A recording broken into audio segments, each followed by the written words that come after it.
Hello everybody, this is Refresh and I'm here to bring you the first of two sealed deck builds for Strixhaven School of Mages. We have our 6 packs gathered here together.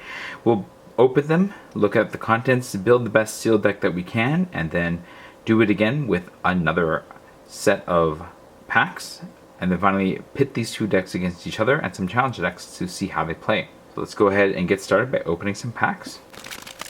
We have an Magyar Battleseer, Cogwork Archivist, Silverquill Pledge Mage, Twin Scroll Shaman, Scurrid Colony, Lash of Malice, Eager First Year, Soothsayer Adept, Illustrious Historian, Introduction to Annihilation, Aether Helix, Kelpie Guide, Flunk, Shadowshine Snarl, Electrolyze, and a Fractal token.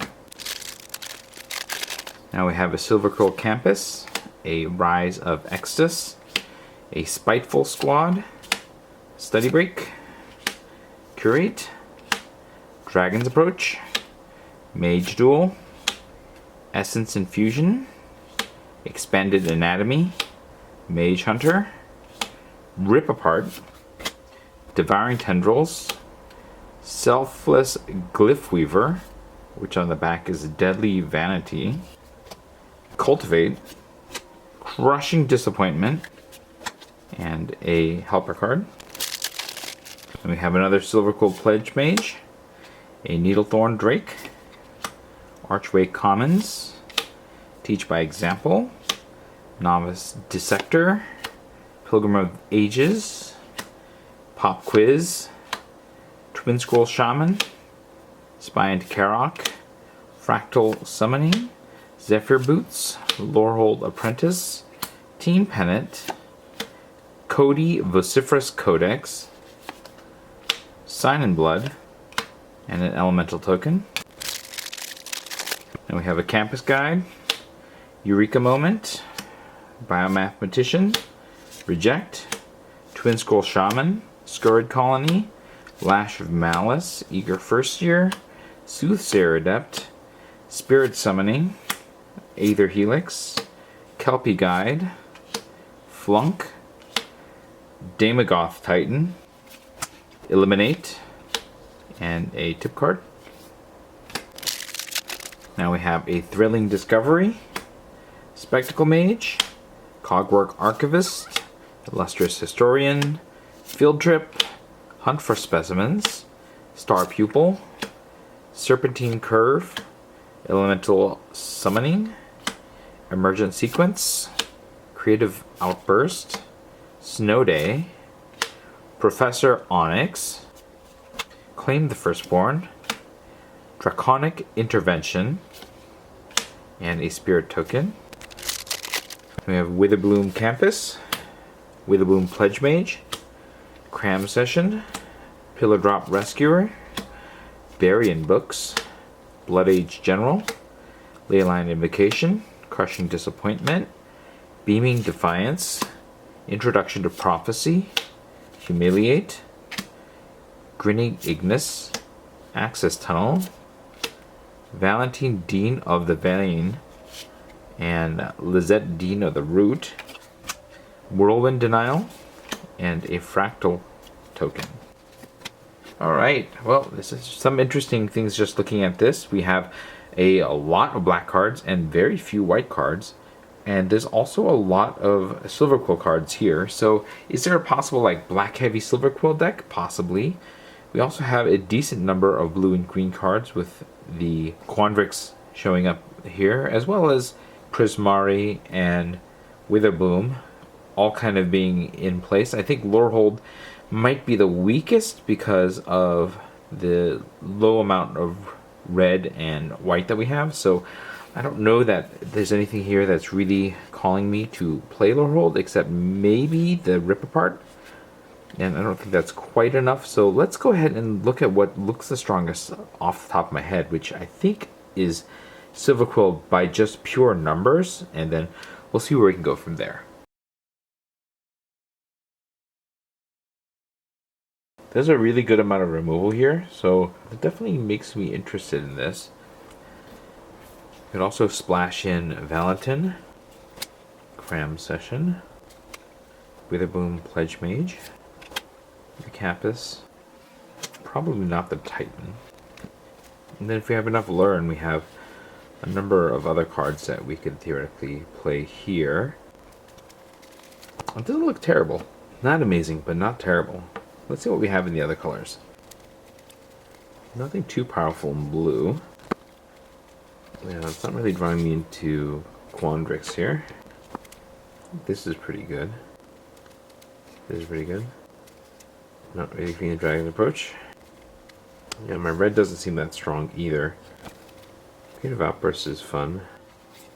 Electrolyze is alright. This here can be okay, but yeah, I don't think that Prismari is going to do it either here. Green is okay, but its creature quality is not quite as good as white, so I think that we really are doing the Silver Quill thing here. Let's go ahead and make some cuts and see how we can keep this deck together. Sign in Blood is just better than Crushing Disappointment. Let's cut these.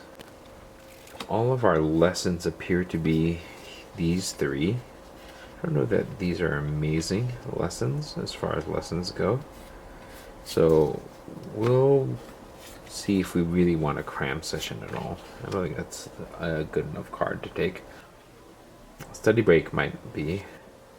I don't know that I want this trick. This could be okay. Of course, Flunk. Yeah, I can probably cut Essence Infusion.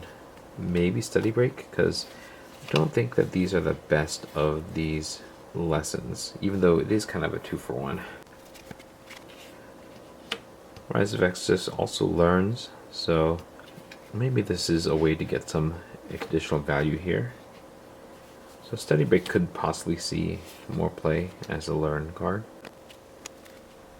I don't know that I want to play Valentin by himself, or the Star Pupil for the matter.